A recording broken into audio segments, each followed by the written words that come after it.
Welcome, little one. This is your first day. Your designation will be RP-01/138. We expect great things from you.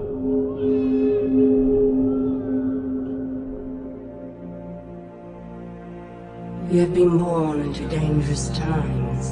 A sharp mind can be the key to survival.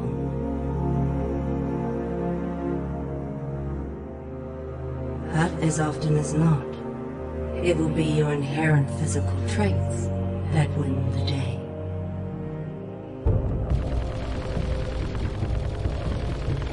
And in this regard, you will be superior to your more common brethren.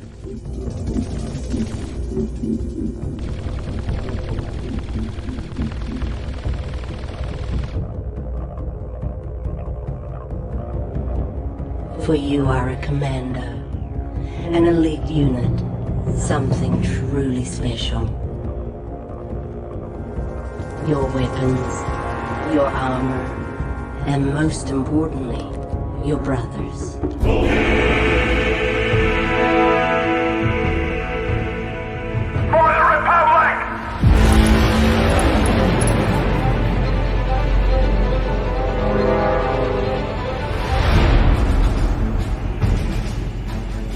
All right then, listen up.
Delta Squad, form up. Forming up, boss. What is up, my fellow Republic Commandos? It is your boy Trey, the Bat Channel. If I sound weird, it's because I'm still sick. I cannot get over this cold. I have slept in, I've done hot tea, I've done it all pretty much to try to get better. Yeah, see, even Atomic Kaiju. I do have some tea with lemon, so hopefully my voice returns. Otherwise, I'm going to sound like this all day. Um, but I don't know. Maybe do it. Do it. I'm sounding like the Emperor without trying to sound like the Emperor, and I know we'll find out what happens. But the show must go on. I didn't want to push off this breakdown any longer. Thank you guys for being patient with it. I know we were going to do it the very next day after the watch party, but not feeling well and trying to get my voice back and all that jazz. I was like, we're never going to be able to do this breakdown by time the next episode comes out. So we'll do it live. We'll do it live. So I hope you guys are well, taking care of yourselves. Oracle, thank you so much. I'm feeling physically better for the most part, just still congested, cough, sore throat kind of thing. hopefully it gets better with more rest. So we'll try to actually, this will be amazing. You'll probably see us make this a really quick show for that simple fact, because I'm gonna hit the bed once we're done with this one, because there wasn't too much to talk about with episode 6, titled Teach and Corrupt. Once again, the reflections of the twins, the mirroring. So what? Oh, I think I hear somebody. We need to get Oracle her super chat video. We do. Oracle, thank you so much for your $5 super chat. I appreciate you always looking out for me. Hope you're well as well.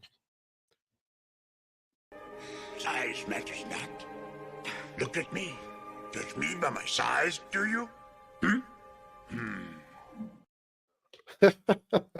And guys, as you heard earlier, yes, he is back. The best co-host I could ever ask for. He was on vacation, hanging out with some family and going to a wedding, but he's back in a galaxy far, far away. Super bro, Corey, how's it going, big fella? This is where the fun begins. Hey, buddy. Man, it feels good to be back. It does. It does feel good, right? Yeah. How was first off, tell people a little bit about how your vacation was. Oh yeah, it was awesome, man. Went out to Illinois and drove out with Dad, and it was a blast, man. Dad Pool and I had a good time. We were dodging storms, we were chasing storms. We'll probably save the storm, some of the storm chasing, to maybe a Twister watch party coming up. But dodged some storms, and we had plenty of stops. Like we stopped at some really cool spots, like the Corn Palace and Wall Drug, and stopped in the Amana colonies and ate some delicious food over at the Oxio Inn. Some good German food. I had like sauerbraten and potato dumplings like crazy. Illinois was awesome. We got to see Orc and Beans, which was a surprise. I wasn't sure if I was going to be able to see him or not. So it was great seeing Orc and his family, and lots of Portillos, and had a beef pretty much every day, Trey. Every day. Kills me. It still hurts, Corey. Brought some beef home. Some Portillos without me. Brought some chocolate milk home. Yeah, man, it was a good time. The wedding was fantastic. Congratulations to Sam and Cass. Their wedding was beautiful. It was a lot of fun to be at. Saw a lot of good friends. Even got to saw good old buddy Superior Chaos one day as well. So it was just like a relaxing, good time. Saw Grandma and we talked about her kind of appearance on the Bat Channel a little bit. So good, yeah, because she was very confused by that, Corey. She didn't. Yes, she was. Yeah, she was. So yeah, man, Overwise chocolate milk is the best, and yeah, it was just a darn good time. So yeah, I'm glad to be back home, and excited to be here with you guys all. I was able to catch the first episode 5 watch party, but the other ones, the schedule just got way too crazy and wasn't able to make them. So I was pretty much driving the entire time. So but yeah, man, it was a good time. Yeah, dude, absolutely. We can definitely talk about some of that with Grandma a little after the show. But guys, I'm so glad to see you all here. Corey, can you give a shout out to all the people hanging out with the Delta Squad? Yeah, today. Man, we got a lot of people in the house tonight. We got Dean Classified, Monarch Eyes Only. We got Bat Fanatic, Atomic Kaiju, 1954, Akio Lee. Hashtag Restore the Snyderverse Guy, Trevor H, Oracle's Clock Tower, Red Hooded Outlaw, Beyond the Night, The Butler, Carrie Kelly, The Batman Who Laughs, Nine Lives in Hell here, Kaiju Crazy Greg Rowland, King Donkey Kong, Wayne Enterprises, The Avengers Rising. What's up, Avengers Rising? What's up, Avenger? Did I miss anybody? Red Hooded Outlaw, yes. Joker's Wild, yes. The chocolate milk's amazing. It is the best chocolate milk. The Avenger Rising, just subscribe to the Bat Channel. I may need your help with using StreamYard in the future once I get a webcam to help me connect to YouTube. Yeah, hit us up. Ooh, yeah, dude. DM us either on Instagram, which we can go through all that now. You can DM us. Oh gosh, still have sick brain. This is gonna be a fun show. You're just gonna be like, what is he saying? What is he saying? You can follow us on our social media pages like TikTok, Instagram, Twitter. If you want to DM us through Instagram, The Avengers Rising, to kind of talk about StreamYard, yeah, we could totally figure something out. It's at @the_bat channel. Just message us through there and let us know if you have a different name that's not the same as The Avengers Rising on your Instagram profile. Just let us know who you are, so that way I can be like, oh yeah. But yeah, just reach out to us. Congrats, dude. It's always an exciting time to build your YouTube channel. I think, Corey, I think we're 4 years now, right? Are we? Are we? I think we created it in June, and then our first episode was in July, I thought. I think so. I think you're right. Something like that. And it's a bit crazy, dude. There's definitely things I wish I would have known when we first started, and but I think the most important thing about doing YouTube is just stay true to who you are, and do the things that make you happy on it. Do the things that you're passionate about, like what we do. Is Star Wars, Godzilla, Batman, and DC. Well, DC is a bit of a weird place right now, but we're talking about all the things that make us happy, except for this show. This show hasn't been making us entirely too happy, but we're in it for the long haul, so we'll have to see. But congrats, dude. I can't wait to see what you come up with, and kind of your own style, your own shtick to it. So good luck. Looking forward to it for sure.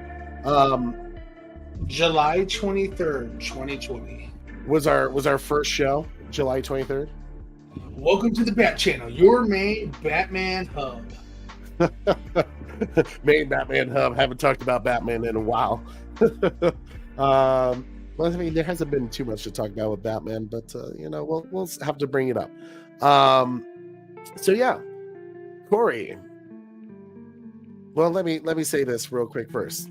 As always, guys, it helps us out so much when you do what the Avengers Rising just did, which is smash that like, share this video, subscribe if you haven't already, and hit that notification bell so you never miss an episode, because boy, oh boy, do we have quite a few cool shows coming up for you.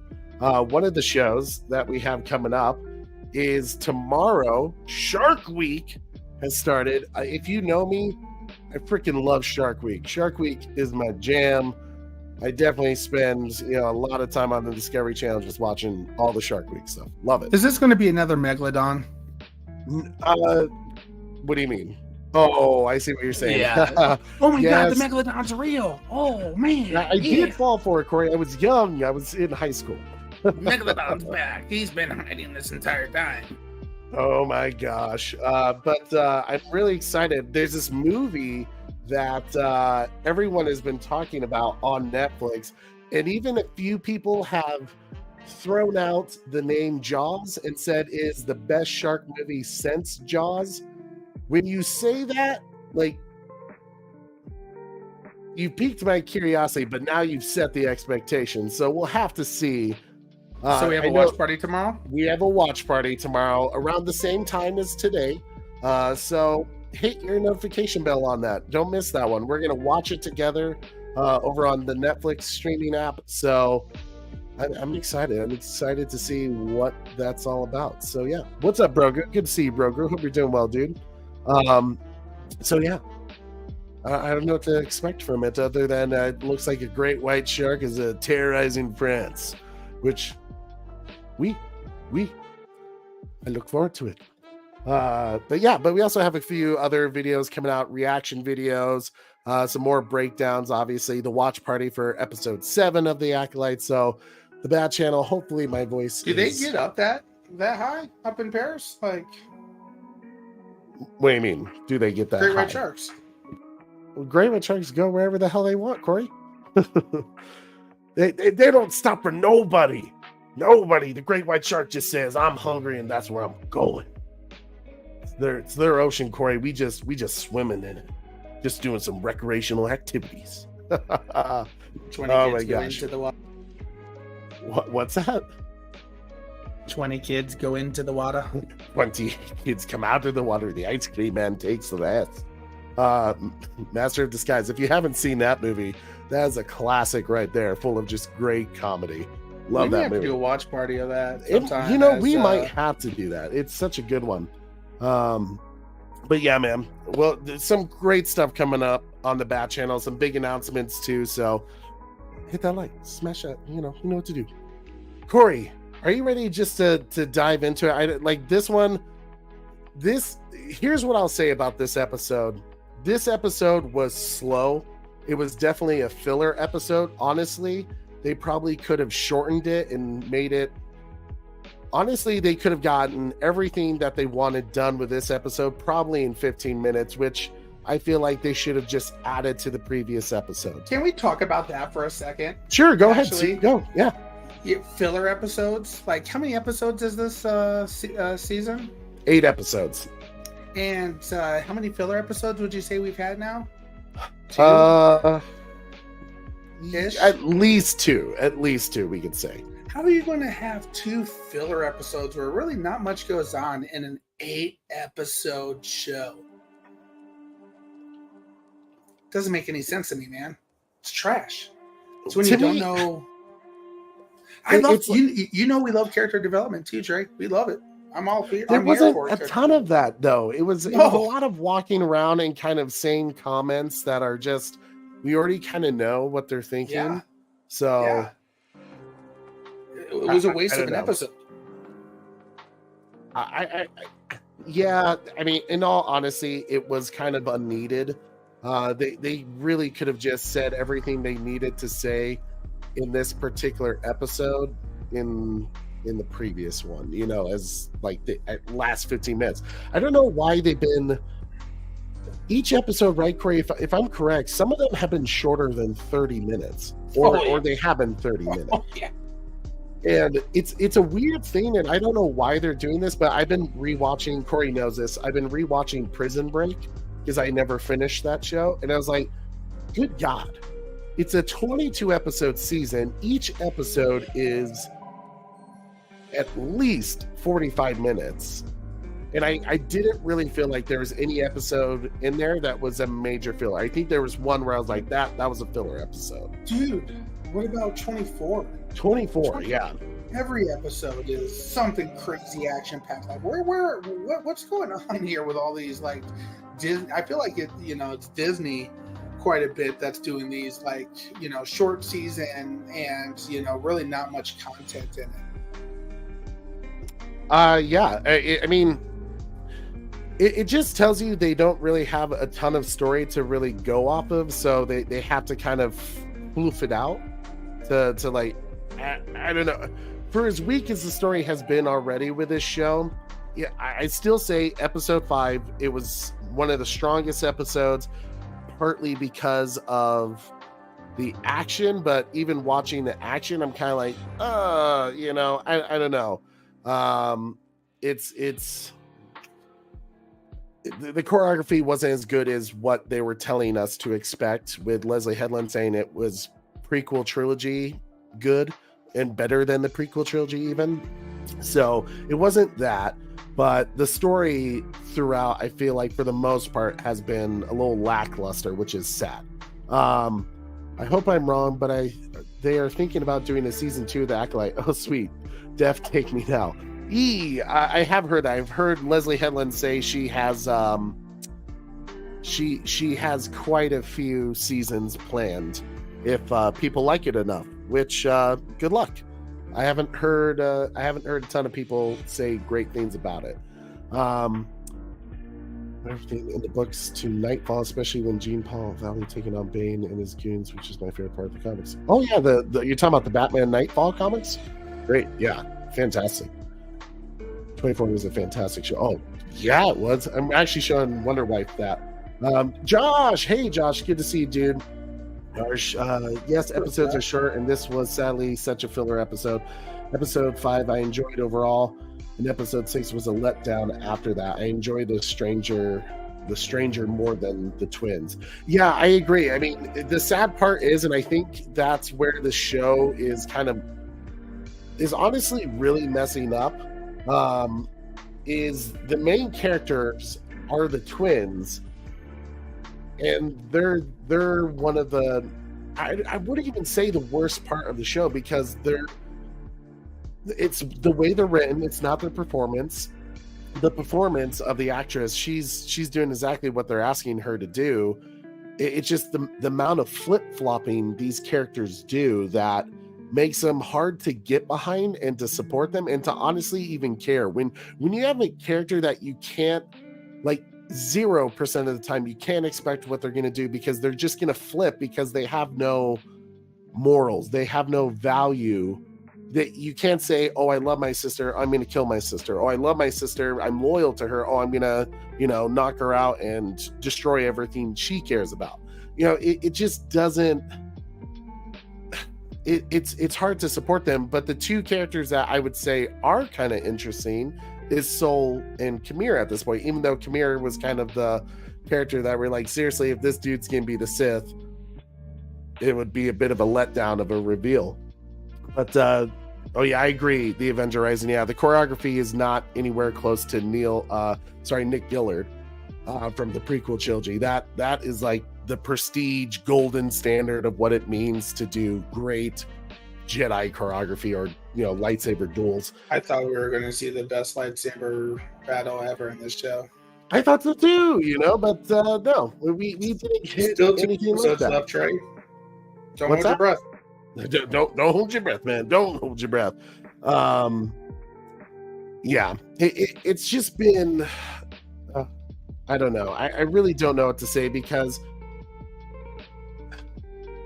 this episode in particular, I was wrong. I'll give that. I had a theory that said if they follow the formula, this should be the flashback episode, because we got 1, 2 flashback, 1, 2, and I was like, okay, we're going to get flashback now.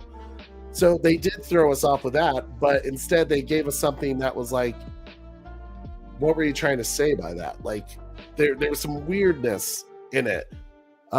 Really, the only interesting part is, how did Qimir get his scars? Which to me at this point, it seems obvious. It seems like everyone's figuring it out, of how he did get those wounds on his back.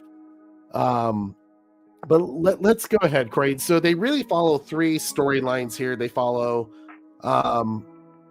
Osha and Qimir, who he takes Osha when May knocked her out. May, who is pretending to be Osha, is now with Soul, because she's going to kill Soul, even though she said in a couple episodes before that she was going to surrender herself to the Jedi, to reveal her Sith Master's plan, because she's loyal to her sister. She's not going to kill her sister's master. And we have Venestra, who's kind of the head of the Jedi Council a little bit. She seems to be on her own reconnaissance mission to see what has gone on Kofar, and why is Soul not responding. So we follow these 3 storylines. We start with Osha waking up, and she's kind of exploring this mysterious room that her caretaker has bandaged her up, and she's investigating around. She finds a bag full of May's knives and clothes, and as she exits the cave, it kind of reminded me, Corey, of that planet in The Last Jedi that we find Luke Skywalker on. I'm totally spacing the name of that planet, but apparently, according to Leslie Headland, it's not that same planet. It's an unknown planet, Trey. It's an unknown planet. We don't even get to know where it is, but it's a planet that has Cortosius, so the metal that Qimir's helmet is made out of. So I mean that is kind of cool, because that is from the Star Wars Darth Bane book, which is cool. But we get this weird scene, and here's the part where I don't really know where they were going with it.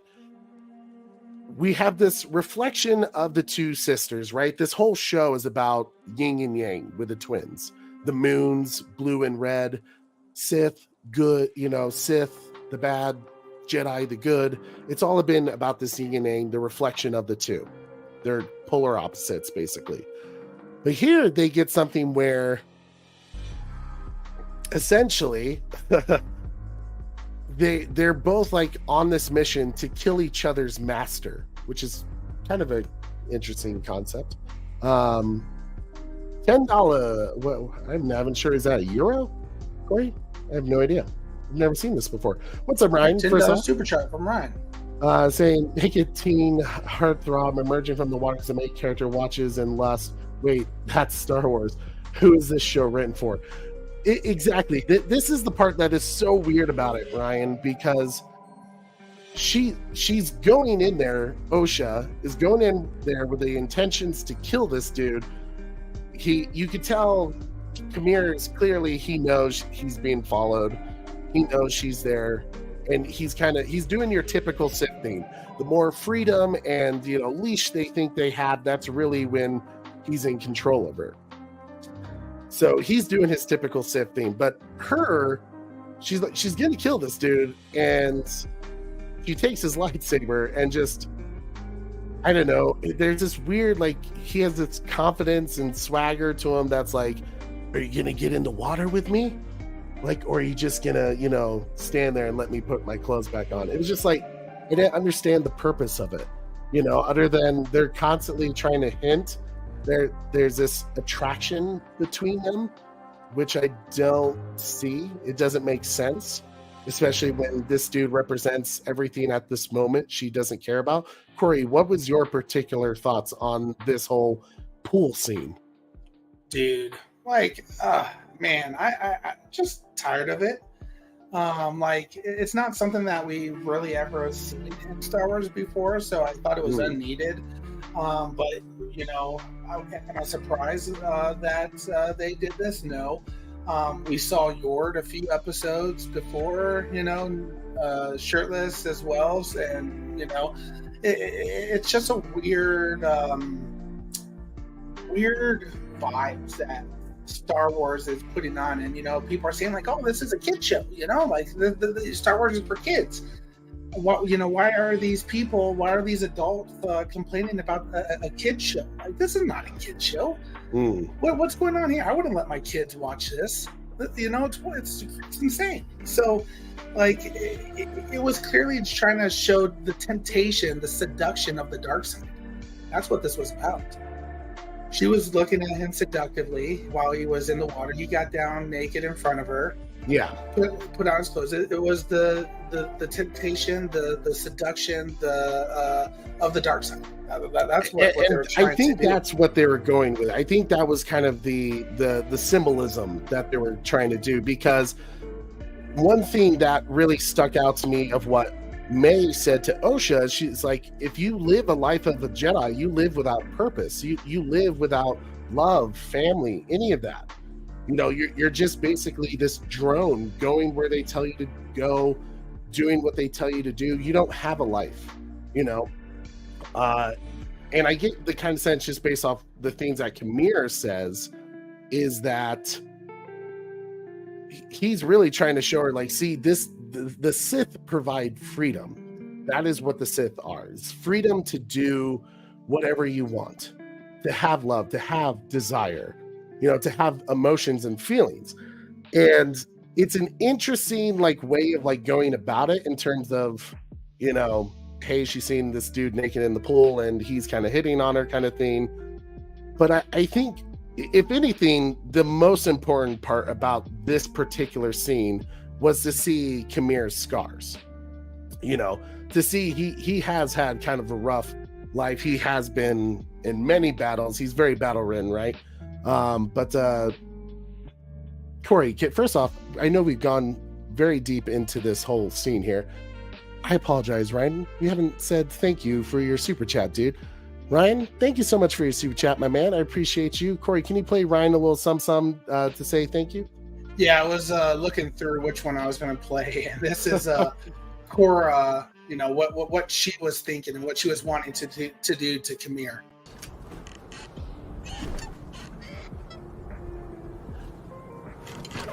Like a panther. Yes. Like a panther. Good God. Yeah, that's definitely what Qimir was thinking, right? which it almost makes you wonder if him and May ever had a relationship. Corey, based off just what we're seeing of Qimir so far, right? Because we're getting this master and pupil thing. Do you think he's ever tried to put the moves? Maybe not, obviously, because May didn't know Qimir was the Sith, but maybe as Qimir, just as Qimir, do you think he's had relations? Because it did seem like they had a bit of a relationship together.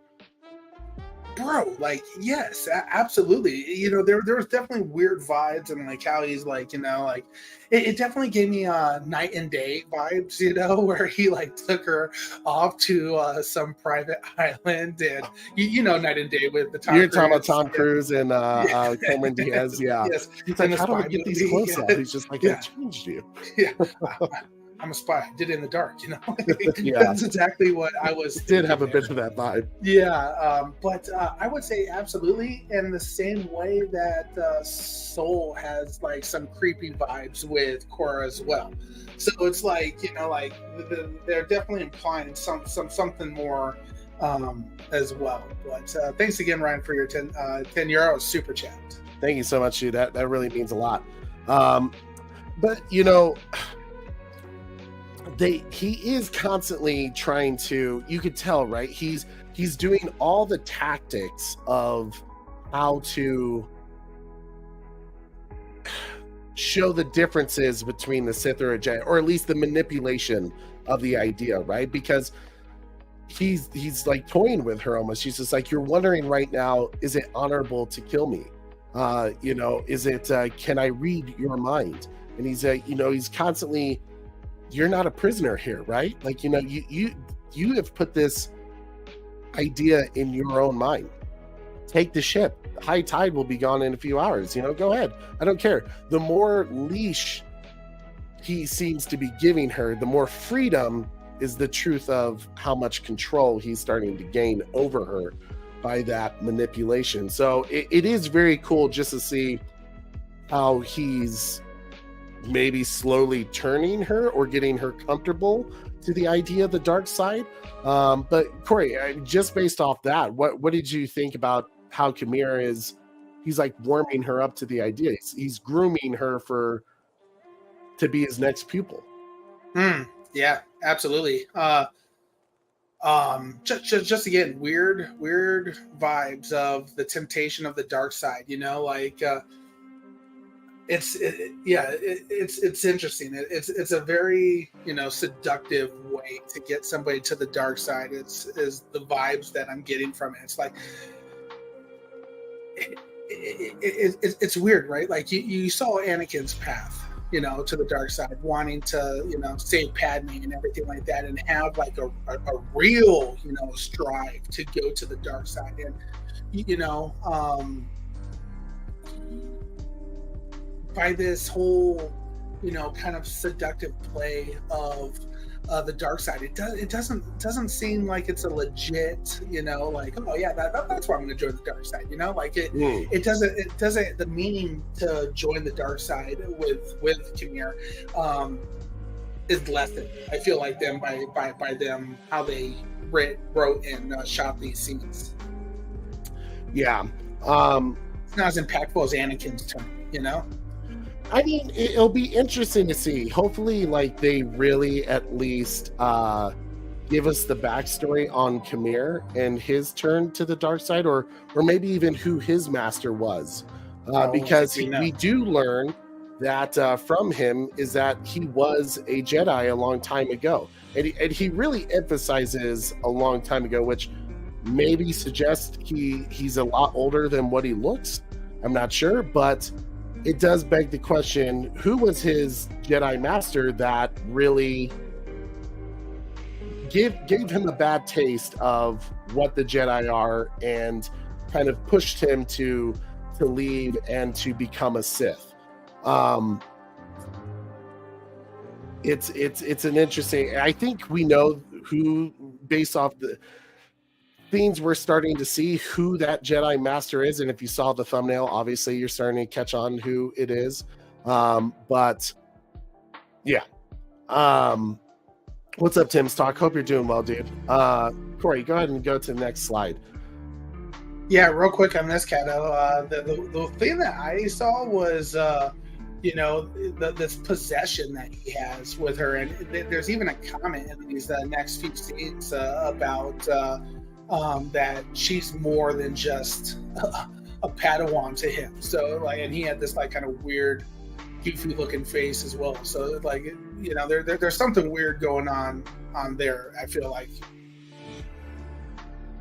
You mean as in like Soul's relationship with? Yeah. Well, to me, I kind of got the sense of just the relationship of like a father figure, because he does seem kind of very Qui-Gon Jinn, and with how Qui-Gon Jinn was kind of becoming for Anakin that father figure, it made sense to me that Osha in particular would kind of look at Soul that way as like a potential father.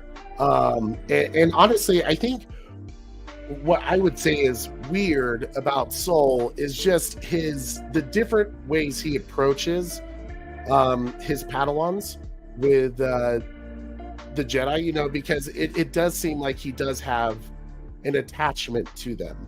He had an attachment to Jeki. He does wear his emotions a little more than most Jedi do. So it just does. I mean, earlier in the season, Corey and I I more theorized that maybe Soul was the one who is the Sith. He's somehow the bad guy because he doesn't quite behave fully like we've seen the proper Jedis be, even though at this point he's been one of the more shining examples of a Jedi.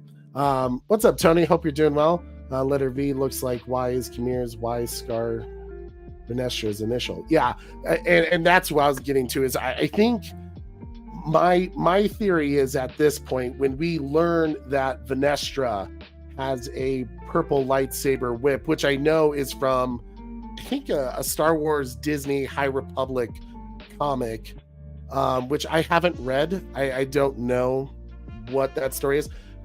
We'll get to that a little further because I do want to discuss that lightsaber a little further, that particular version of it, because I do think it's interesting. But before we go on to that, let's go ahead and talk about what's going on with Soul and May, who's pretending to be Osha.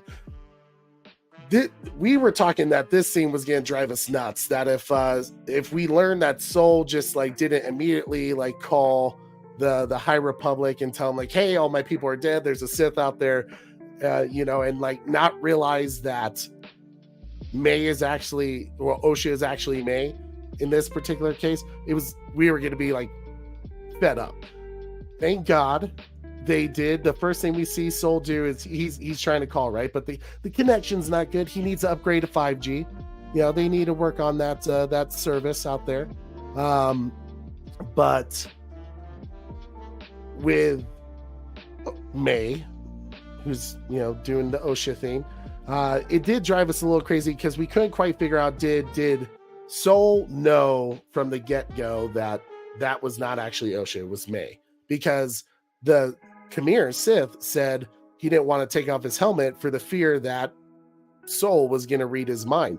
Corey, do you think? I think Soul knew pretty much from the beginning. I think he did a couple of tests that gave him subtle hints to confirm his thoughts.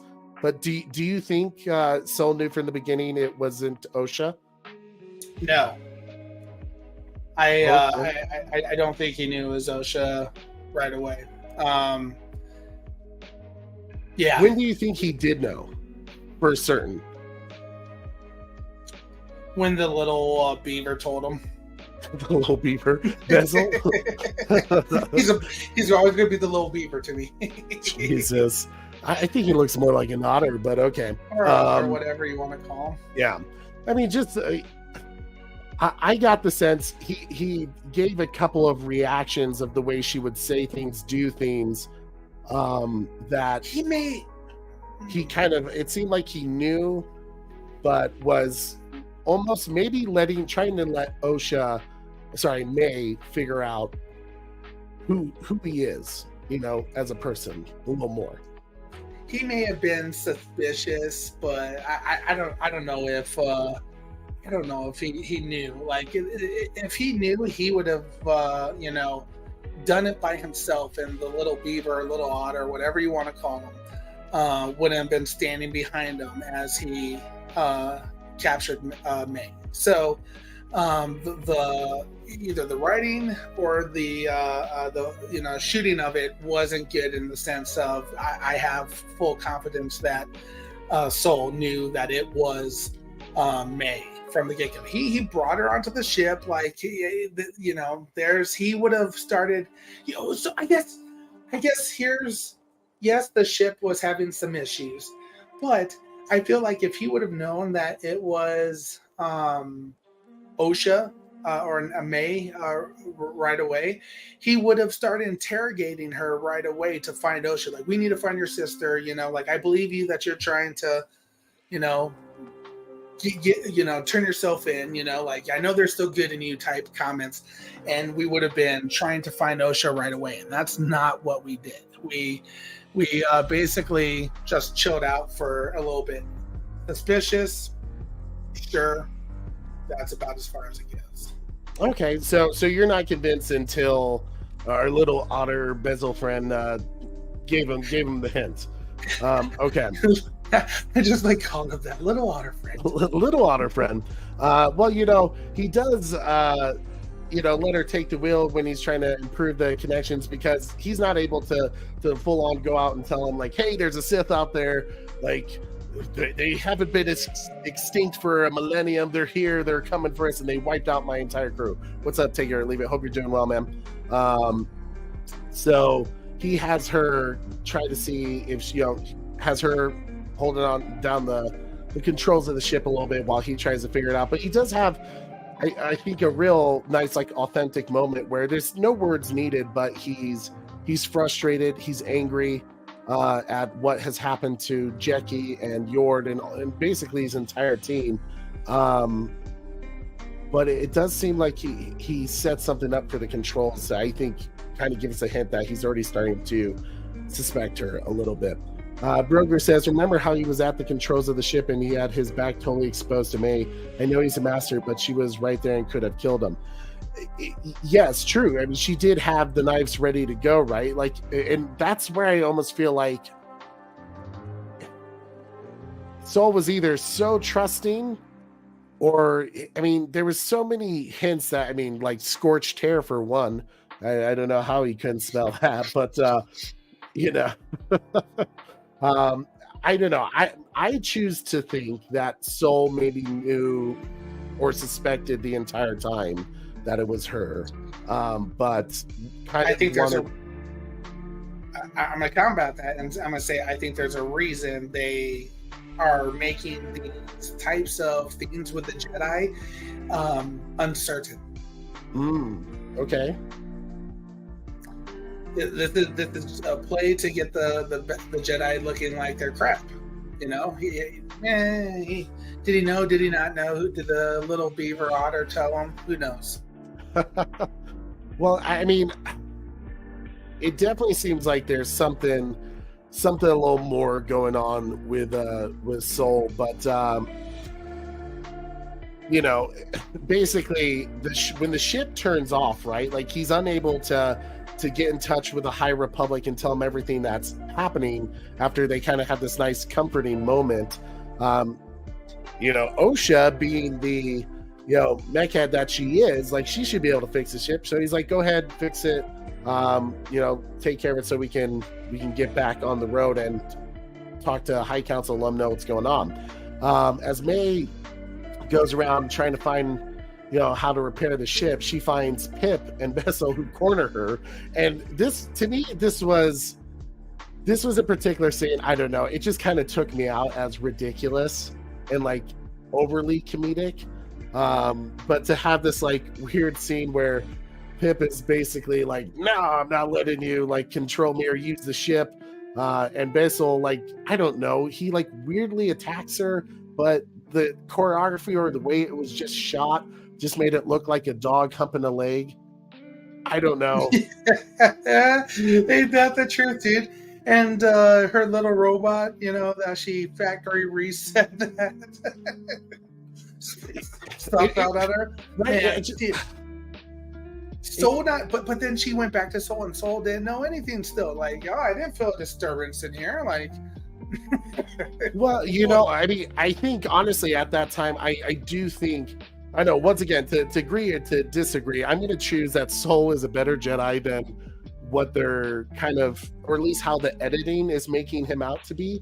But I'm going to choose that Soul already knew at that moment, because I think just the way he kind of talks to her when he says like, oh, you found Pip, you know, like I've watched how you care about Pip, how you love him, even though he's a machine, you know, he's kind of testing her, trying to get a reaction, because they're even talking about how, you know, how Soul couldn't find or sense Qimir's dark intentions back in Olega, I think in episode 2.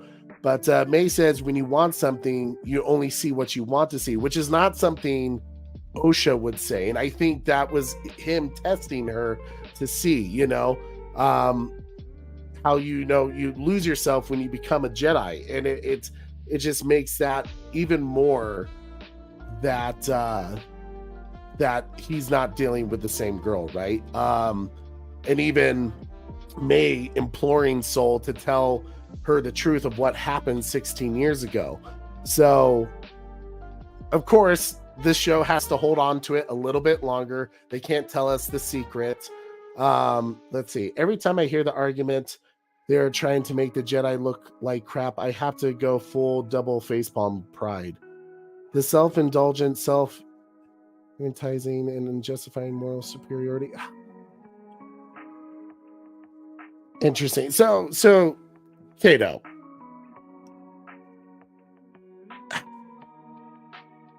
how do you think the Jedi should be portrayed in Star Wars? I understand the idea. We've kind of already talked about this on the show, so we won't go like further in depth with it, but it does seem like Disney's version of how they portray the Jedi is not consistent with how George Lucas designs them and the difference between Jedi versus Sith. So when you make them look like they're power hungry, that they don't want the Senate to be aware of things, and granted, there was that scene in the prequel trilogy with Mace Windu, right? But we've kind of already confirmed that Mace Windu was maybe the most corrupted of the group, and you could say to us it just seems like out of all the Jedi, at least while they made sometimes poor decisions, they always had the best of intentions, and George Lucas had always intended it to be a good versus evil story.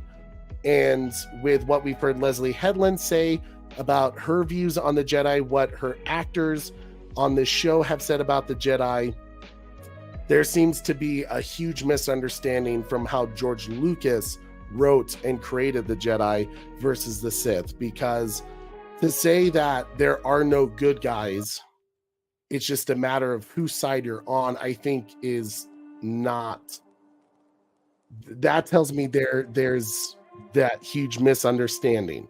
So tell me, like, what are your thoughts behind that? The Avengers Rising say Jedi are to be portrayed exactly as George Lucas has interpreted, not by how they're being portrayed by these political animals that have hijacked Disney and Lucasfilms.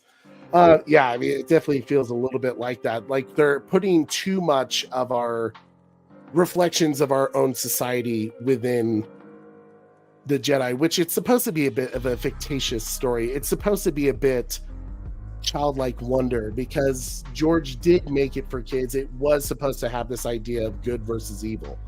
Cato says, which was poor writing, because there's no such thing as pure evil and good, which was the flaw with the OG the whole time. Why is the Sith bad? Because George says so. But George is the creator. Like, if you go against what the creator said, then how are you not wrong? It would be like someone taking J.R.R. Tolkien's books and saying Sauron was just misunderstood. You know, actually, he's not pure evil. And actually, there was a second supreme to rule them all that was created. Yeah. It would be like saying that there is, you do have to take in this. If you like the complexity, the craziness of that storyline, cool. Like, I get it. Like, that is very complex. But at the same time, then you are completely going against what the creator, the founder of the idea that you are building the IP off of. You're going against everything they made these ideas believe in, like they're concrete, just to simply say, well, that's probably not how real life would have been. Well, this isn't real life. It's fictitious. It's fictitious. What's up, Dragon Trainer? Hope you're doing well, dude. To first play Shadow War and you come back with that analogy, or go play Gollum. There's a reason why Gollum did so horribly as well. Sure. Well, I mean, yeah, sure. Well. You're talking about a video game that kind of played with the idea of what J.R.R. Tolkien did, but once again, you're changing what the original writer did. I mean, it would honestly be saying like Aragorn is racist to the orc, so kill them all, rather than good versus evil. I think, like, it's like I said, it's cool if you want to look at it that way, but you can't be upset when people who are taking George Lucas's side and want that type of storytelling. You can't be mad because technically they're going by the OG who made it. In this case, the godlike figure, right? Like the person who is the law of Star Wars. If you want to do something crazy and different, make your own IP, essentially. Something completely going against simplistic story writing is what the extended universe was built on, and people love Star Wars for that. He built the world, we make the stories. Simplistic story writing.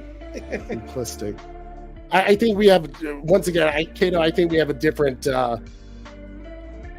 take on what Star Wars is and what it should be, and that's cool, but I don't think we're going to agree on it. So, interesting thought, though. I appreciate it. Okay, so to get back to the story, the ship turns off, right? And Sol asks Osha to. Oh, sorry. The ship turns back on. I kept thinking where we're at. The ship turns back on, and May tries to make contact, which I thought was an interesting move on her part to try to get back and be like, hey, like, we need repairs, we need help. But Sol stuns her, so we do know he knows it's her at this point. And the communications tells Sol that they're on their way to help, but he decides at this point, like, no, he doesn't want Jedi to be involved, even though he just said, maybe it's time for me to give myself up and tell the Jedi what really happened that day. He decides to take May and leave. First off, Corey, where do you think they're going? Why they took off? Well, sure, yeah, you can go that. Like, where do you think? Why do you think Sol chose not to, reconnect with the Jedi? That he's taken May off somewhere else. That was a weird scene. I think in some ways, maybe he wants to try to confront it himself and beat this person. But once again, I don't think this episode did very good for Sol. Sol looked pretty dumb in this episode, in my opinion. He went back and forth on some things like, oh, we're going to tell the Jedi Council everything that I did, and then he disappears right before more Jedi come out to help with May and everything like that. It didn't make sense. So he may try to find out where Cora is. Maybe May is helping him now, and they're going to try to save her together, type thing.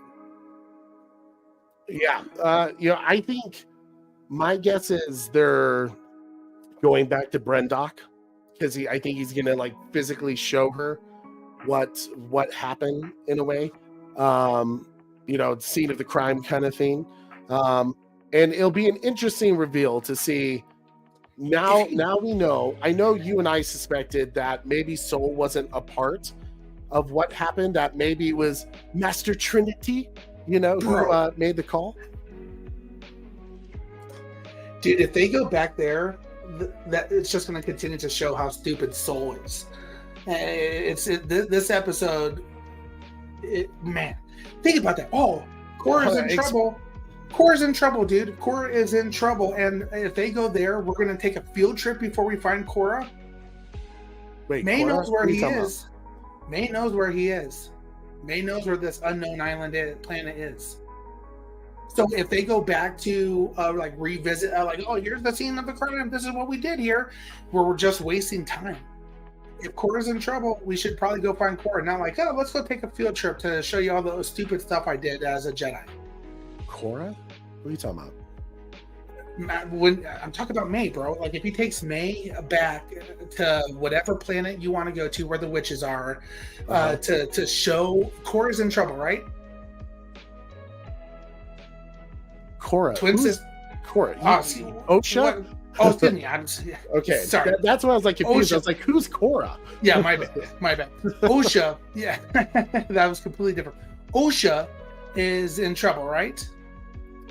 Yes. Well, I mean, maybe, but does Soul think Osha's in trouble? Does he? I don't know. He better. Why would he kidnapped her? He's has all this deep connection with her. He needs to go rescue her. And if he goes and takes May off to all these different field trips to show you all the evil stuff or all the things that I did that was wrong. Yeah. That's what I'm saying. I'm picking up what you're putting down now. Yeah, of why that would be a silly decision for him not to just immediately go to be like, you need to find your sister rather than to find Osha. Okay. Now I'm picking up what you're putting down. Okay. I could agree with that. Yeah. I could agree with that, Super Bro. Let's talk about Vernestra real quick. So over on Coruscant, we learned once again, this is that whole let's make the Jedi kind of weirdly corrupted, right? Well, not weirdly corrupted, but we learned that Senator Ravencourt wants to have the Jedi investigated because there's a lot of there's a lot of issues going on, a lot of things they're not telling us. But Senator Chewant says there's nothing to worry because the Jedi are always transparent. Kind of just digging the knife in and twisting a little bit because we know the truth. We know the truth that this story is trying to say with the Acolyte, which is the Jedi have covered a lot of things up to maintain their status, their power in the Galactic Senate. But one of Vernestra's Padawans, Mog, updates her and lets her know that Soul and about the casualties that happened on Kofar, that they need to assemble a rescue team. And then we get this scene that I think was completely unneeded, unnecessary, which was the whole she gets sick on space travel, or she finds it unsettling.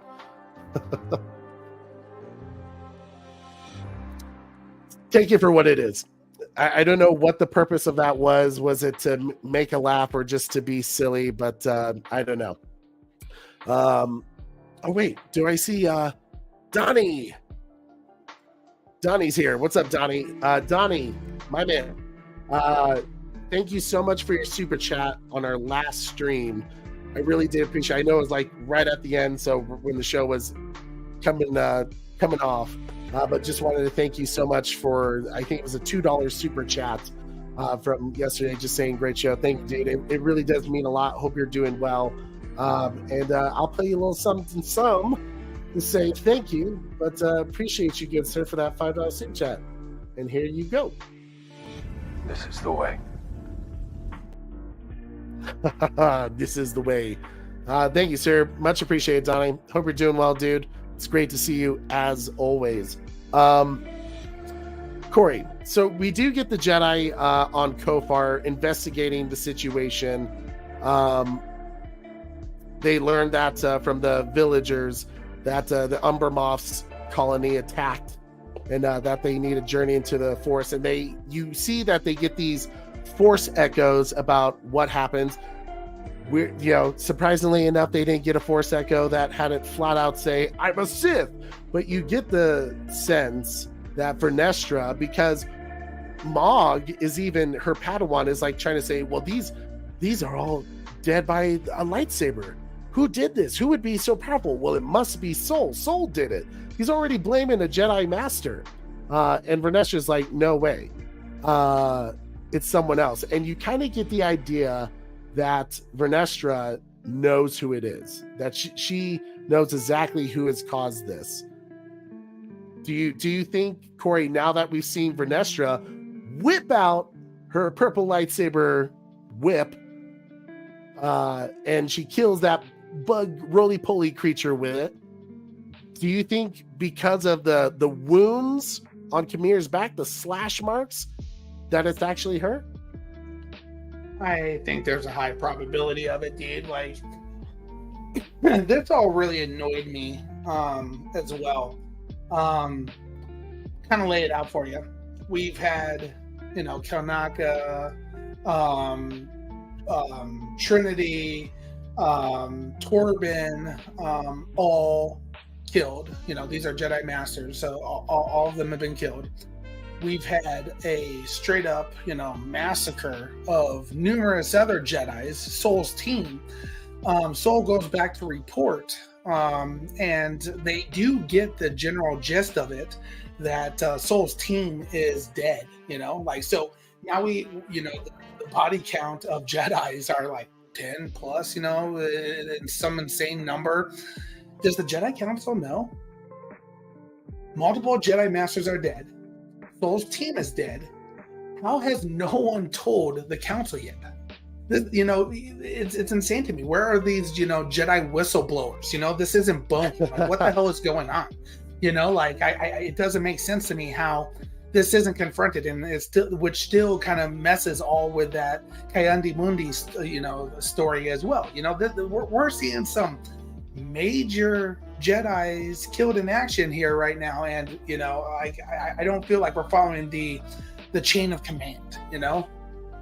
Well, I mean, at this point, the only way to keep canon with the prequel trilogy is essentially everyone is pretty much going to have to die, because at this point, I mean, other than Keanu Mundi's still going to look a little suspect, just for the simple fact that like all these Jedis died and they don't really have an explanation of how they died. There's no way to save Keanu Mundi at this point, unless they, it'll be interesting to see how they go about it, for sure. I think they're going to neuralize him, probably. Donnie asks, you think Soul's days are numbered? Yeah, I think Soul doesn't make it past this season. I think he's been the main target for at least. It seems like Soul is definitely the one behind, because Soul especially says that, like, in a previous episode, he's like, I've already faced my darkness. I already, I've put the past behind me 16 years ago. And then we kind of learn that he's like, it's time for me to tell the Jedi, the High Council, what actually happened 16 years ago. Face them. So it tells us that he was definitely involved with whatever happened that we're going to see in probably this next episode. So he's definitely definitely guilty of it, I should say. Yeah. Kato says, I don't know how you whip someone with a lightsaber without killing them, but I like the theory. There was so I did some research on the lightsaber whip, because I did want to talk about this, Kato. Thank you for bringing it up. From my understanding, the lightsaber whip is obviously it's a rare weapon that some of the Jedi, really not many of them, used it, but Vernestra has, because I think she first appeared in this Star Wars High Republic comic book that I haven't read, but it sounds like it's not as powerful, or not as it's not exactly a kill shot like it is with a lightsaber, I guess you'd say. It's not, it doesn't have quite that I just looked it up. lethalness to it. What's that? So, according to Star Wars fandom Wikipedia, light whips were a heavily modified lightsaber variant with one or more plasma blades and flexible containment shields. Due to the blades' flexibility, they required more care of use than a regular lightsaber and had less cutting power. With a history dating back to the Sith Wars, light whips were particularly associated with the Night Sisters of Dathomir, although Jedi had been known to use them as well since they were effective against the forbidden forms of the Sith. High Republic era Jedi Knight Venestra was able to modify her lightsaber to have an additional whip mode after learning the design in a Force vision. Yeah. So I did want to talk about this weapon because it is interesting. Personally, I don't like it. I don't, not the fact that they did something weird and crazy, because like the Kylo Ren lightsaber is dope. You know, that you know, having the unstable kyber crystal, that thing's, you know, I like kind of the exhaust on the sides of it. But the idea of a Jedi having a whip lightsaber is kind of intriguing, and I'm not sure exactly in a good way, because to me that kind of,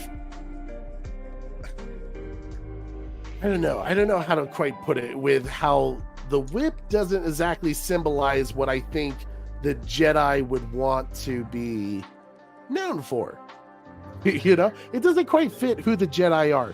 The Night Sisters, that makes sense, but for the Jedi, I'm kind of like,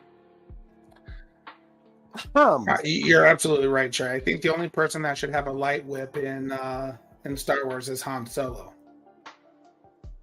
A light whip? Yeah. What? Yeah. The only person who should have a light whip.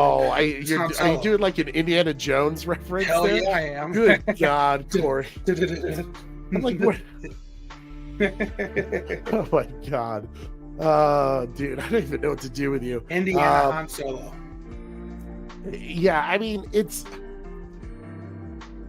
I just don't know. I mean, it's an interesting idea for the simple fact that like the whip, you're gonna have to be very skilled to use it. So that's cool, right? Because like the whip can easily like hurt the handler, just because, I mean, I don't know. It just, to me, it pushes it more into this light, which I know Kato's gonna hate this. To me, it clearly is showing that the Jedi in this one in particular, who I even said the first time we saw her, I was like, dude, she's giving me totally like Mace Windu vibes, and her lightsaber is purple. That I was like, a purple whip. And when she finds Soul, she's gonna be like, bite down on this soul. Right? Yeah, bite down on this punishment. You know, it. To me, it's not very Jedi-like, and I think that's what they're going for in the show. They're just trying to do everything that's you're just to put the Jedi in a bit of a different light, then add that complexity, that shades of gray rather than light versus dark. I don't know, Corey. In terms of the lightsaber whip, it seems like the Jedi like to be fairly uniformed, and I agree, the Avengers Rising, that's exactly what I was trying to get with. Like the whips seem like that is a clear weapon for a Sith. Yeah, I would agree with that, because whips, use them to control, tame animals, people. It's one of those things where it doesn't seem like that would be the choice of a good Jedi, a light Jedi. I know they've introduced gray Jedis, and obviously people who fall off. So could you imagine younglings trading with the whip? See, that's what I was saying. Is like, clearly it kind of looks like whip marks. And here's what I'm thinking, right? The scene where you show and you're kind of building off Qimir with his scars, it looks like he's been beaten. There's a reason why he hates the Jedi. And he even hints to Osha that's just like, who do you think gave me these scars? It clearly pointing towards the Jedi. And then you have in this same episode, the first time in live action that we see a Jedi Master with a purple lightsaber whip. And it's like, well, clearly they're trying to say this woman whooped that dude. You got lightsaber whips, bro. I don't know what to tell you there, Qimir. I understand now. It makes sense to me why you hate the Jedi. I hate the Jedi too then. Right, yeah. I didn't personally like it. But like, I guess the only way the only way you can, justify a light whip tray is, it kind of seems to me like it's less lethal. Is that a proper way of saying it? Like, clearly we see that it had less cutting power than a lightsaber. So this light whip, could it be considered as a less lethal a lightsaber to apprehend somebody, you might say? And maybe it is a Jedi lightsaber at that point. Well, I think when she's clearly sensing the Force echoes of what happened on the Force of Kofar with all the dead Jedi, that I think she's able to get a clear idea of who did it and who this guy is. And I think it's most likely we're going to learn that Qimir was probably her Padawan at one point, and she was the reason why they kicked him out, in a way, or he left, however they want to go about it. Chains and whips excite her. Oh God. Now we're getting to a weird BDSM thing, Corey, which not surprise me at this point. Right? But now we get to this scene with Osha and Qimir, and once again, right, he's constantly trying to feed her, seduce her to the dark side, right? He's constantly telling her, like,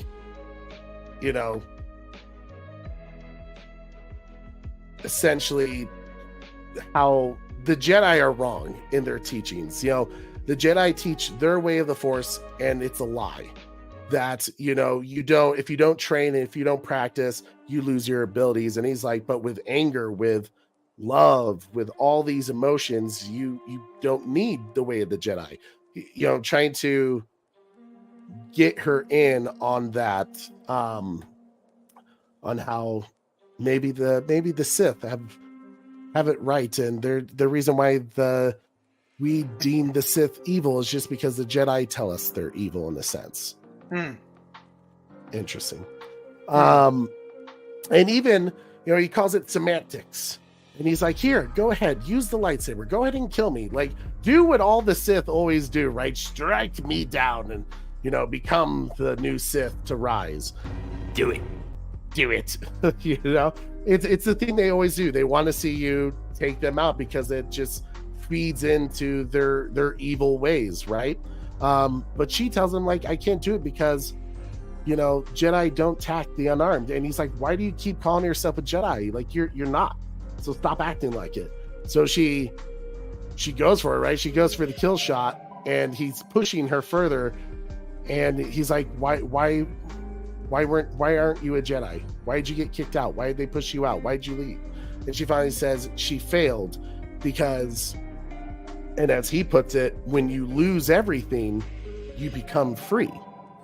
So Corey, what was your thoughts about that interaction between the two? Man, dude, like, she made it pretty clear that she had no interest in joining the dark side, and then in typical twin fashion, she, used that lightsaber pretty quick. So, yeah, I don't know, man. Like, it's interesting. But it's more weird to me. how like We just need to title this episode the weird episode, because that's just the word you especially keep using. yeah, like what was the point of that? You know, like I know that's how they, you know, strike me down type things, but she's, you know, the twins play off such a different, you know, flip-flop vibe the entire, and both, you know, May and Osha do that. So it's like I don't well, you know, what is kind of interesting about them is that in this episode, they basically are on the same mission as each other, because one wants to kill the other, their other master, and the other one wants to kill their sister's master, but they both don't do it. You know, they both kind of pull back from actually making the kill move. Yes, I don't know. It's just that weird, like, none of these two main characters, the twins, they don't have any like convictions. They don't have any like commitment to their cause, not even to each other. Like, even though they say things like, I love my sister, I don't love my sister, I'm loyal to my sister, they constantly do things that fit in the situation that don't suggest that they have any moral high ground, that they have any type of purpose that's actually leading them throughout. They take the easy way out every single time. Yeah. And you could say that maybe it's their immaturity, that they're still young and figuring out, but at the same time, like, we've seen time and time again, like, Osha kind of, she's really pushing the Jedi side, right? And then you got May, who was like really pushing kind of the ways of the Sith. But they flipped so many times on those particular viewpoints that it's like, I don't know where you guys are going with this, or like what you're trying to do with them. Like, who do you root for? Who do you not root for? Maybe you don't root for any of them, because, and you could say, Corey, maybe that's the point, is because together with the amount of flip-flopping they do, it's balance. I don't know. There we go. That's actually the best way it's been explained yet, Trey. See, I talking this out, I found my own reason for why they keep flip-flopping. It's just to create balance, you know? Yin and yang. If one is gonna be like, hey, this round I'm gonna play good cop, you bad cop, flip it, you know. But as Qimir begins fixing his Katorsis helmet, he does, she asks, did you pitch May the same story? And he tells her, it's like, I just want the power of two. And she does ask about his scars, where he tells her it's a Jedi. And we learned that his helmet has sensory deprivation metal because it's the Magneto helmet. That's cool. I dig it. I dig that we have a Star Wars Magneto helmet. But he keeps encouraging, like, put it on, like, try it out, you know. It's because it's just like one of our training helmets that we used to have, where it's just you and the Force.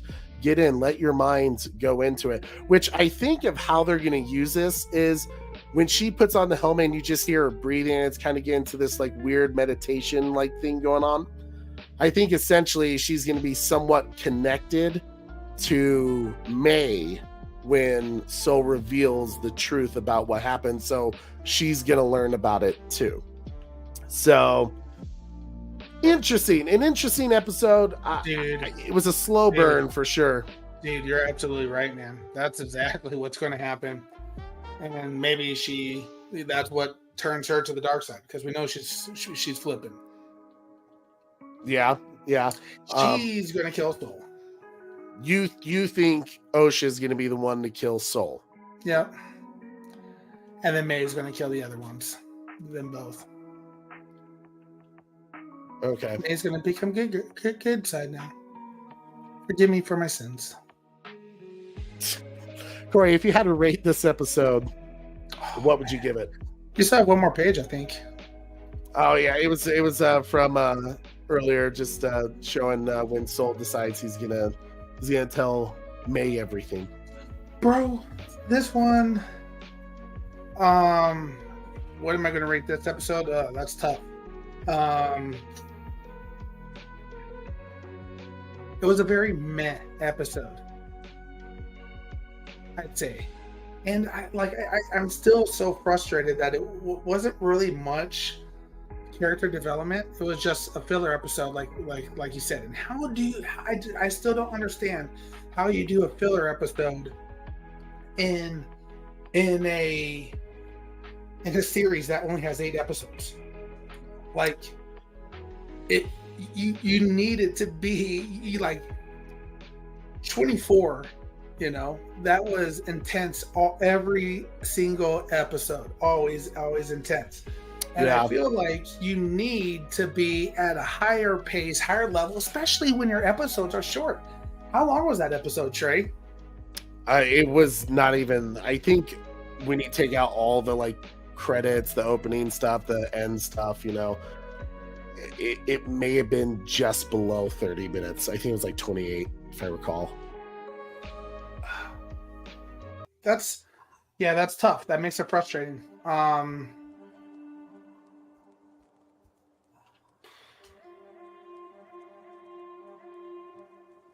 don't even know where to rate it, bro. Corey doesn't even know. He's so puzzled on it. We'll give it the rating of weird. Yeah, Corey's going to start adding word ratings. Well,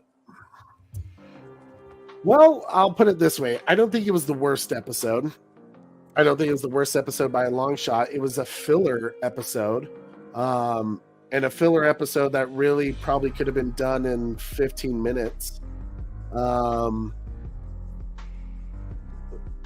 We'll see where it goes. Here's the thing, right? Like, I'm holding on to a little bit of hope that these next 2 episodes are really going to explain some things, provide some incredible arcs. 2 episodes left, buddy. 2 episodes left. Because a lot of the complaints we have could possibly, and I mean very, very low possibility of possibly, be fixed. But I'm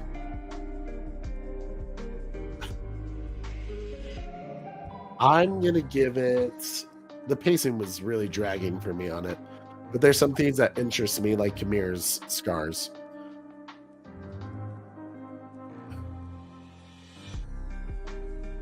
I think the highest score I've given this show was like a 5.5 or 5.1, something like that, out of 10.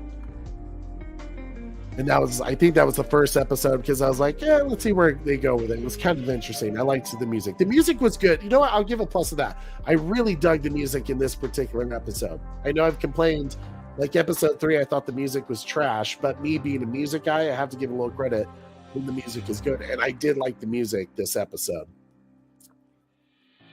I'm going to give just a simple 4.4. Wow. You know. I'm over here sitting, is it in the 1s or is it in the 2s? Well, Corey, your average score is probably in the negatives after those couple of episodes that you actually... Those were so trash, bro. This one, I'll give it... 1.5. 1.5? Okay. Yeah. What's everyone else saying out of curiosity? It's not well, Trey. It's not doing too well. Really curious what Kato thought. 3.1 Oracle's Clock Tower. A 2.7 from Red Hooded Outlaw. A 2 from Beyond the Night. Hey, Butler, 1.5. 1.5. Donnie B. Gaiman, best episode so far. He says 1 out of 10. You. Jerry Kelly says 4.1. The Batman Who Laughs says 4.3. Okay. Weird out of 10. Take It or Leave It says 4. 2.9 from 9 Lives in Hell here. 4.4 from Joker's Wild. 3.3 from Trevor H. And King Donkey Kong is going to give it a 3. We'll see if anybody else comes. It's just... It's going to be tough to fix this show for me. Like I said, for a replay crew, if you're watching this and you're like, dude, you guys have missed so much, like that is making this show really good. I'd love to hear you guys' thoughts in the comments. I mean, Cato brought up some interesting things about adding the complexities, but I guess it really is up to you when it comes to being a Star Wars fan. What made Star Wars great to you? You know, if it is the idea that you're just in this galaxy far, far away and there's these awesome action scenes, battle, I love lightsabers and all that stuff, like, cool, that's a very generic thing to like, and that's okay. If you liked it because of the story, well, then the story from George Lucas's point of view, who is the creator of Star Wars, is that there is a battle of good versus evil. It's simplistic, but the complexity that it is that it's the ever ongoing battle between good versus evil. When does good get seduced by the dark side? Is it possible to be redeemed? That adds the complexities of good versus evil. Simple idea, but I don't know. We'll see. Anakin was redeemed. Was he? I don't know. That's an interesting. We might have to do that debate. Was Anakin redeemed? He had a lot of children, Corey. A lot of children. He became a Force ghost again, though. Did the kids become Force ghosts? I'm just kidding. Yeah, I'm sure one was there. Like, seriously, you let this guy here? Master Skywalker, what are we to do? And he probably just punched him right in the nuts. Hate them kids. All this leads up to remaking the original trilogy. God help us all. Oh, Donnie, I hope that's not true, brother. I mean, I think that would be without question not only the nail in the coffin for Disney, but I think fans would probably burn down. They'd probably burn down Disney. I love what Take It or Leave It says here, too. He says, if Acolyte was the first Star Wars thing I saw, I'd assumed the Jedi were actually the bad guys. They need to convey why the Jedi are the good guys in this show, despite their flaws. That's fantastic. I could not have said it any better. I think that's the problem, right? It's like the original trilogy and the prequel trilogy, the ones that George was in charge of, there was no question that the Jedi are the good guys. Sometimes made poor decisions, yes, without question. Sometimes misguided in the way they went about things, sure. But it always felt like they did it with the intentions of keeping peace throughout the galaxy. The Sith come in, it's controlled peace in the sense that you can't do anything and you live completely to serve the Empire, and if you don't agree with them, they kill you. And here we're seeing, I mean, it was once cool to be a Jedi. I think now what Disney is doing is creating the idea of like, well, I want to be the Sith. I want to be Darth Plagueis for Halloween. I want to be, not to be scary or to just be but that's exactly who the kids look up to. The kids will look up to Qimir because Qimir was the first guy to put his foot down and say, screw you, Jedi. You got it wrong. I want a life where I can live, where I can have a family, where I can, have attachment. Screw you, I think it's a misguided storyline that they're trying to say, but we'll see. Maybe the first 2 episodes, maybe what the big reveal is that the Jedi weren't actually at fault. Maybe the witches mind controlled the Jedi to do some shady stuff there to try to prove their point to Osha. Maybe that's how they get around it. I don't know. We'll have to see. We'll do a watch party again Tuesday night, breakdown Wednesday night. Hopefully my voice is doing better, but I don't know. Yeah. Yeah. I'm tired of them. I'm tired of the Jedi looking like the bad guys. It's making me become more on the side of the Jedis again. Here's what it's Corey, we always call him the Sith sympathizer, and he's finally joining the Jedi, and I'm actually being like, go to Sith, execute Order 66. But Donnie's saying they even destroy the concept of the Force by saying it's a thread, which is so stupid. So here's what I'll say with that, Donnie, because I don't like that concept, yes. But here's what I do like, where I'm okay with that particular storytelling. To me, it makes complete sense that there could be some Force-sensitive people out there who want to define and teach the Force in their own way. Oh, thank you. My wife brought me a medicine ball for Starbucks. Thank you, honey. So Go Wonder Wife, go Wonder Wife, right. go. Go. To me, it makes sense that there would be someone else out there who's trying to throw their own spin on it, to find a way that they can define it and therefore control it, and therefore control what they teach people, because that does happen now.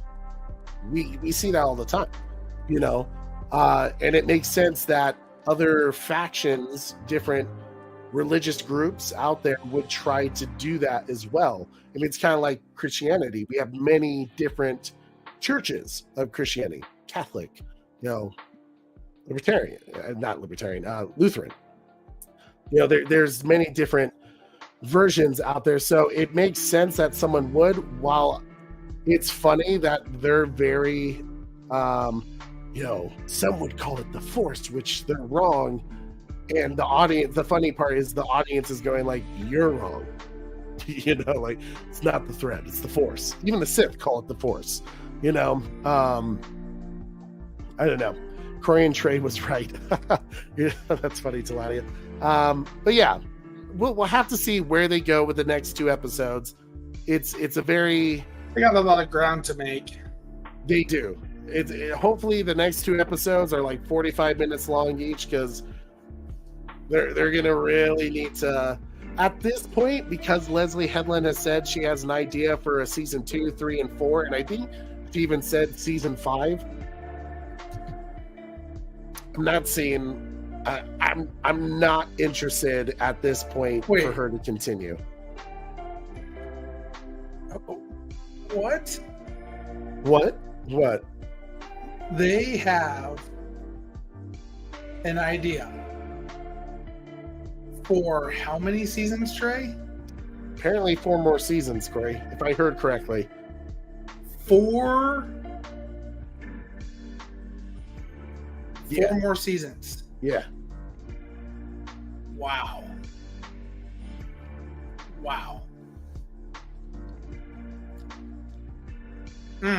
I don't know what to tell you.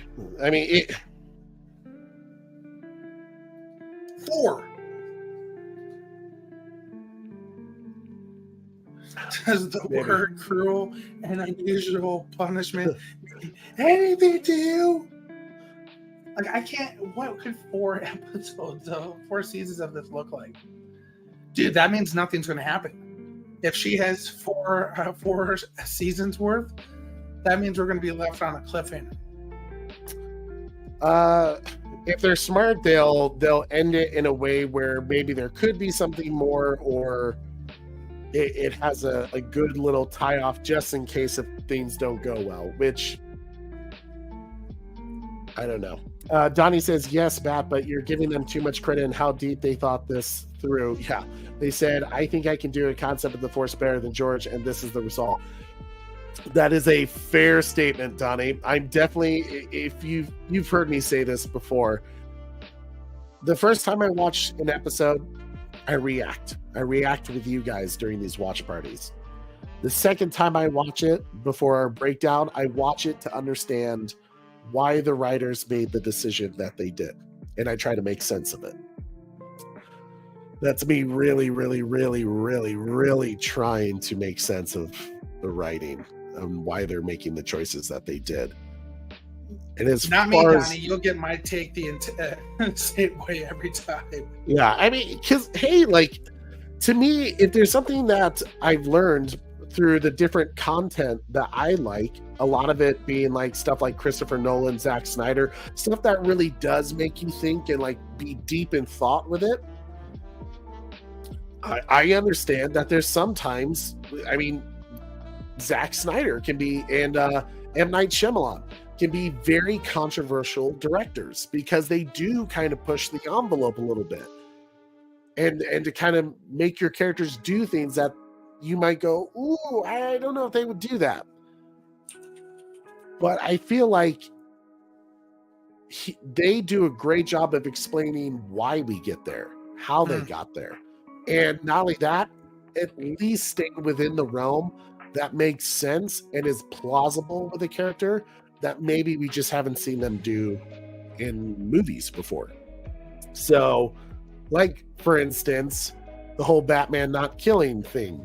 Zack Snyder was not afraid to approach that with Ben Affleck's Batman, and we saw Batman use guns. And while that was a thing that was in the original Detective Comics back in 1939 of Batman using guns and not being afraid to kill people, Christopher Nolan's Batman really pushed the idea, no guns, no killing, that people seem to make law of Batman. And Zack Snyder explained that and made it a part of this character's story, is that it was a fallen character, a character fallen from grace who was trying to redeem himself. And the one thing that redeemed him was Superman inspiring him to be better. That is really damn good storytelling, you know? And I really, really dug that. So I'm not afraid when someone tests the envelope and like really pushes the boundaries, as long as they stay within the realm that makes sense of our characters. And they're not trying to destroy what makes that character or that thing great. Seems like the Acolyte has a different view on Star Wars that is not within the realm of George Lucas, but it's an interesting take if you like it. I don't, but to each their own. We'll see. Hopefully, I don't know. We got 2 more episodes left, guys. As always, we have some more cool. If you like Star Wars but you don't like the Acolyte, we have plenty of other Star Wars content for you guys to check out. A playlist full of different debates that we've had, different breakdowns of other Star Wars shows. So who would have known the Acolyte was going to be the show that switches me back to the Jedi?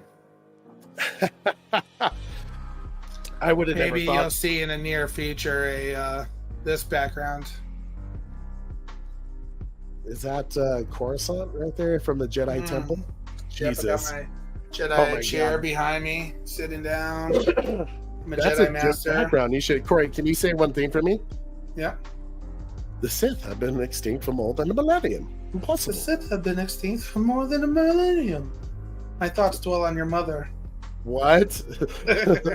I think it's your thoughts dwell on your mother. Oh, I know what I my said. God. I know what I said. My thoughts dwell on your mother.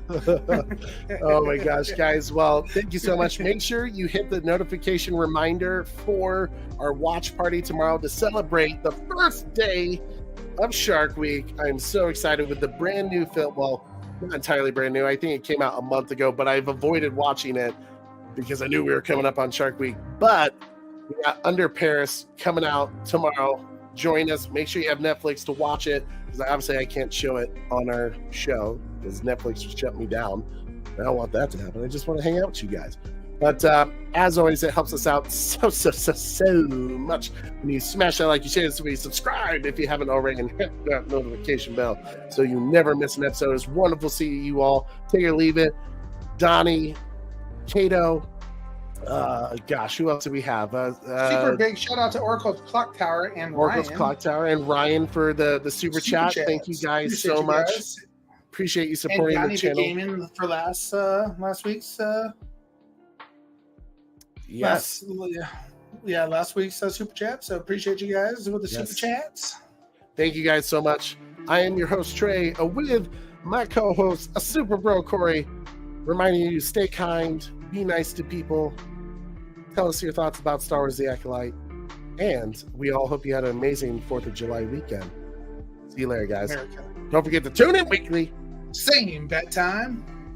Same bat channel. See you later, guys. We out.